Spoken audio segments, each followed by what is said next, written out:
Hi guys, good to be back. Baruch Hashem for that.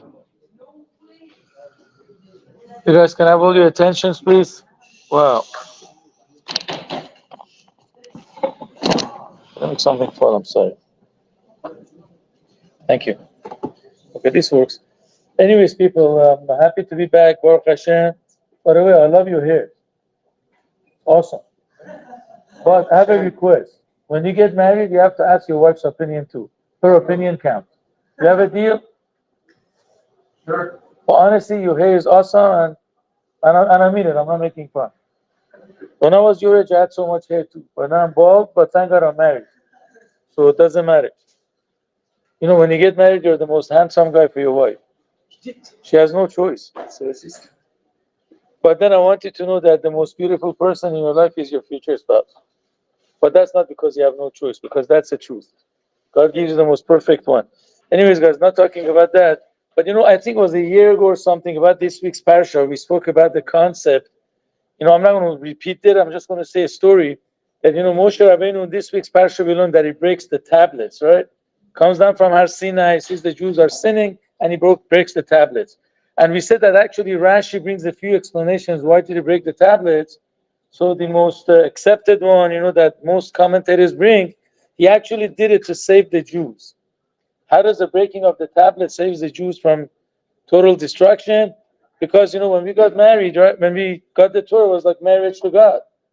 And we promised there's going to be only one God, no other idols. Now what happens is Jews go after other idols. It's like a married person going after another husband, so to speak, which the punishment is death. So Moshe, and then the Ten Commandments with our ketubah. So Moshe Rabbeinu breaks it and he tells God, I didn't give the ketubah, the marriage contract to the Jews, so they're not married to you. So you cannot kill them. So he actually did it to save them, and that's why the Torah actually finishes with the concept that Moshe broke the tablets. These are the last words in the Torah. It says, La'ine kol Israel, Moshe did something in front of the eyes of the Jews, he broke the tablets. And why do you talk about such negative thing? Because he's not negative, it's the best thing that he did. It showed how much he loves the Jews, that he actually broke the tablets to save them. I'm going to share a story with you actually. It's a very interesting story. Might be a little bit of a long story from the Baal Shem Tov. And then, Be'ezrat Hashem, you could actually say that a Shabbos table. But the point of the story is that, you know, God does not forget about any Jew. Whether he's going to come back in his life or in his next life, but no Jew is left behind, right? You know, President Bush had no child will be left behind when it comes to education. So we have it in the Jewish, where no Jew will be left behind. So what's the story with the Baal Shem Tov? Let's do a little bit quick. You know, when the Baal Shem Tov was on his deathbed before he passed away, he called all his students and he gave them jobs. He told, for example, to this student, you're going to become a shochet in this city. You become a teacher in the other city. He had one of his close students that he traveled with him in all his trips. And his name was Rabbi Yaakov. He says, Rabbi Yaakov, your job is to go and tell me all my stories. You know the story? Oh, you're a Chabadnik, no? He wants to know. So he says, you know what? You have to tell all my stories. So, you know, this is not a normal job to become a storyteller and how you're going to make a living. So Baal Shem Tov tells him, people love to hear my stories. They're going to support you. You know, guys, a little bit embarrassing. Have you ever gone into the subways in New York? Sometimes you have a guy at the corner playing music and maybe you throw some money at him. Again, it's a way of making a living, don't get me wrong. But again, nobody wants to do that. Now, these guys to go around telling stories of the Baal Shem Tov and people are going to support him. So it tells the Baal Shem Tov, when do I know that my job is completed? The Baal Shem Tov says a day will come that God will send you a message and you will know that your job is completed. So he had no problem, you know, he went, the Rebbe tells him, Baal Shem Tov, he has to do it. He goes from place to place telling stories of the Baal Shem Tov. And actually people supported him, gave him money. They love to hear the miracle stories of the Baal Shem Tov until one day he hears that there is a man, his name is Rabbi Pinchas, and he lives in Rome.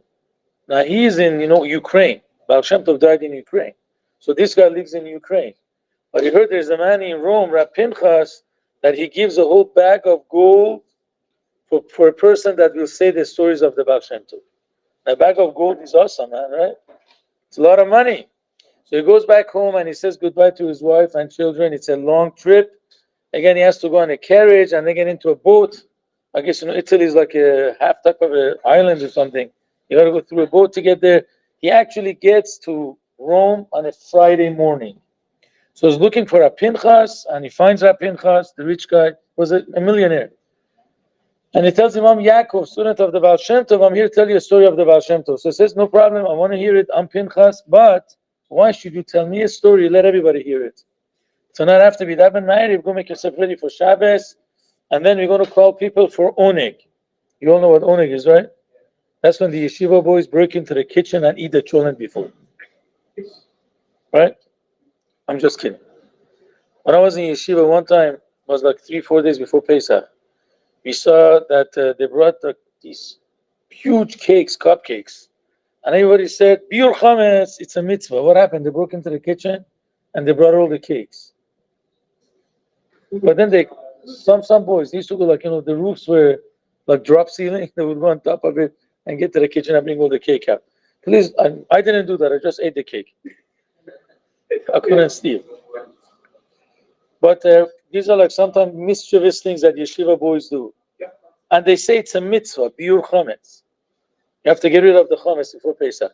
Anyways, please don't learn from those things. We had a lot of fun time in yeshiva. A lot of learning too. Anyway, so he says, let's make Oneg Shabbat. And you're going to tell your story about Shem Tov to everybody. So they go to shul Friday night. They finish Ma'ariv. And then Pinchas, was a rich man. I guess was president of the shul. And he says, Rabbi Sahib, you have a great guest, Baal Shem Tov student, Rabbi Yaakov. Please, when you finish eating, come to my house for Oneg Shabbos. So people come, they're excited to hear Baal Shem Tov story. Rabbi Yaakov goes up there and he says, I was once traveling with the Baal Shem Tov. As soon as he said the name of the Baal Shem Tov, he forgot everything. Couldn't remember a single story. You see, guys, it's very embarrassing. Imagine you ask me, Rabbi, say Dvar Torah. If I tell you I don't remember anything, I was in yeshiva for 11 years. I don't remember one word of the Torah. What were you doing for 11 years? So this guy officially is the student of the Baal Shem Tov, doesn't remember one story. He was like embarrassed. So Rav Pinchas comes and says, people, you know what? Probably he's so tired from traveling such a long way from Ukraine to Rome. Let him sleep, and tomorrow you all come back for the second Seudah. After the second Seudah, he's going to say the stories. So that night, Rabbi Yaakov couldn't sleep. And he was thinking to remember the stories of the Baal Shem Tov, and he remembered a few. The problem was he couldn't write it down. It's Shabbos. So next morning he goes to stand up to say the story. As soon as he says Baal Shem Tov's name, he forgets it again. So this time people really believe that he's an imposter. He's a faker. He's no student of the Baal Shem Tov. Just the bag of gold blinded him.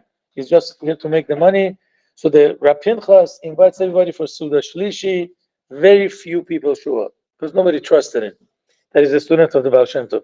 Anyways, Motzai Shabbos comes after Havdalah. Rav Yaakov tells Pinchas, listen, I'm really a student of the Baal Shem Tov. I don't know why I don't remember a single story, but could be this is the sign that my Rebbe Baal Shem Tov said, a day will come, when your mission is accomplished. If I don't remember one single story, it's probably because my job is finished. I have to go back to my regular job. So then Pinchas tells him, you know what? Stay till Tuesday.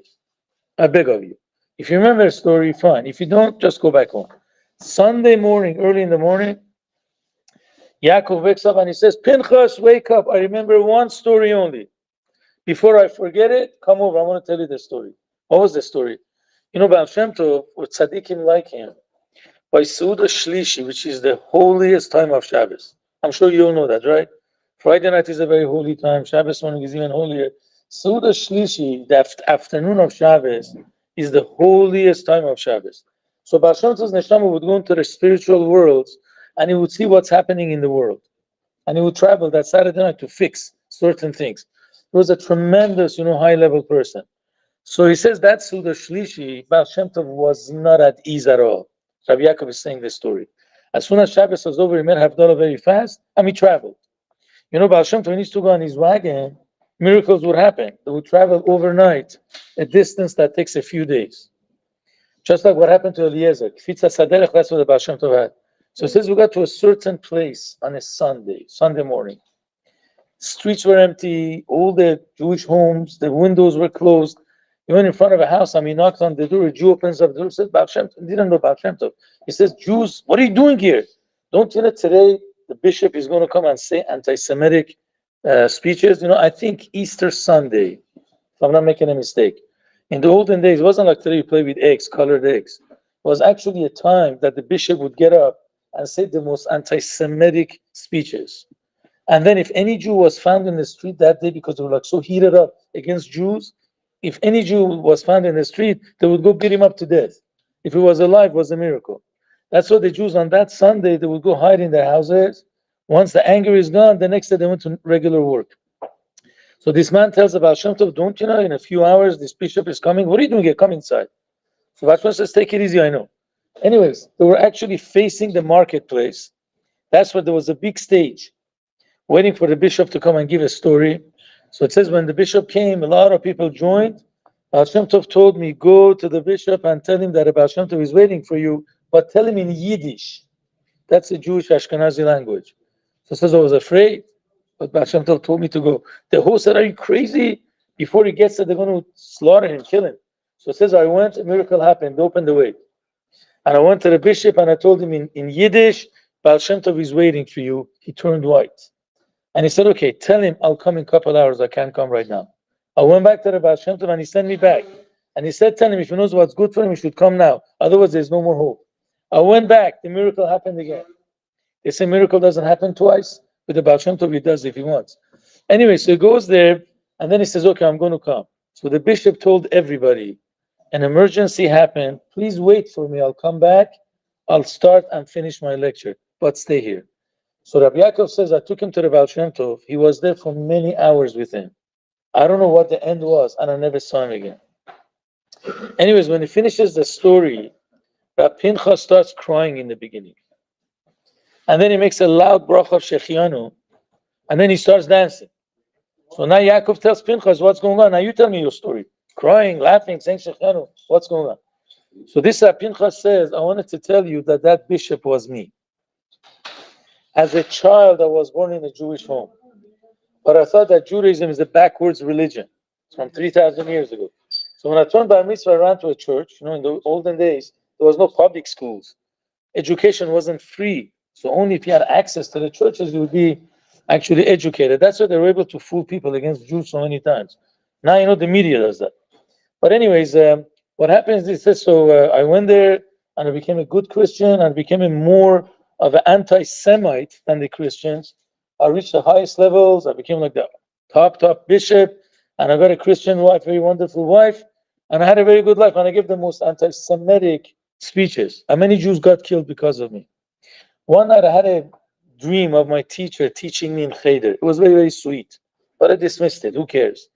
The next time my father came to my dream from Gan Eden, and he says, Pinchas, you're a Jew. You have to go back. Stop doing what you're doing. I thought that dreams mean nothing. But my father never gave up. He came night after night to my dreams until I had enough. And I said, leave me alone. Don't come to me. I can't leave my house. I have a wonderful life. I don't want to go away. So it says the next time my father came to me and he said, there is a man that his name is Baal Shem Tov. If you go to him, he's going to come to you. If you're going to go to him, he could save you. Otherwise, there's no hope for you. And it says that's exactly what happened. Baal Shem Tov came, and when he spoke to me in Yiddish, I turned white. I knew who the Baal Shem Tov was because my father told me. And and then whatever, he gave me a way of doing tshuva, to repent that God is going to forgive me. That's how I became a religious guy. But I wasn't sure. I told the Baal Shem Tov, how do I know that God really is going to forgive me? Maybe not. So Baal Shem Tov told him, do what I told you to do. This is the way of your tshuva. And when my student, this Yaakov, is going to tell you your story, then you know that God forgave you. And he says that's why Friday night you didn't remember anything, because I wasn't forgiven yet. I cried the entire Friday night. Pinchas says, I cried the entire Saturday night, Motzai Shabbos. And now that you told me the story, I know that God forgave me. And he gave him the bag of gold. And he went home. So this was the sign from God that he was forgiven. But what's the message of the story, people? You have to know no Jew ever is going to be left behind. Eventually, we're going to come back. If you're lucky, we're going to come back. Our brothers and sisters who are not committed yet, they're going to come back in their lifetime. If not, they have to come back in a second life. And eventually, they're going to come back. But that teaches a lesson, never give up on a Jew. Never. No such thing as a lost case. There is always hope for every Jew. One day, they're going to come back. As you have seen, people that were movie, producers, and they were like great, movie actors, and they did the worst type of movies. Uri Zohar people. One of Hashanah, he just died. He used to play in Israeli movies. He went to a class of Torah, he became Baal Tshuva. and he was actually teaching. It's amazing. There's no Jew is going to be left behind. Thank you for listening, people.